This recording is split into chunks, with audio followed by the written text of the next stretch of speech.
كل ده كلام ممكن نقوله مش هيخسرنا حاجة، احنا بس الأوقات ممكن نستخسر نقوله للناس.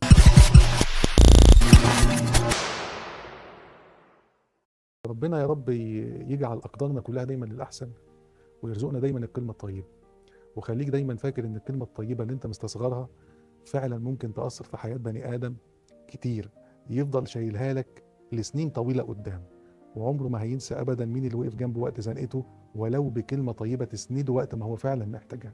كلنا في أزماتنا وفي مشاكلنا وفي أوقات القرارات المصيرية بتاعتنا بنبقى محتاجين حد جنبنا يدعمنا معنويا بكلامه الطيب، ان هو هيشجعك، هيقول لك لا ما تقلقش، انت هتأدي اداء كويس في الفتره الجايه، ما تقلقش، انت شاطر وهتكمل وهتشتغل، انت شغلك كويس، ما تخافش، ربنا هيكرمك. كل ده كلام ممكن نقوله مش هيخسرنا حاجه، احنا بس الاوقات ممكن نستخسر نقوله للناس.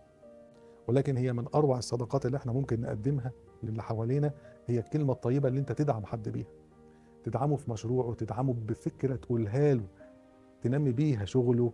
آه ربنا يا رب يجعل الكلمة الطيبة دايما على لساننا، ويجعل أقدارنا كلها دايما للأحسن، وخليك دايما صاحب الكلمة الطيبة.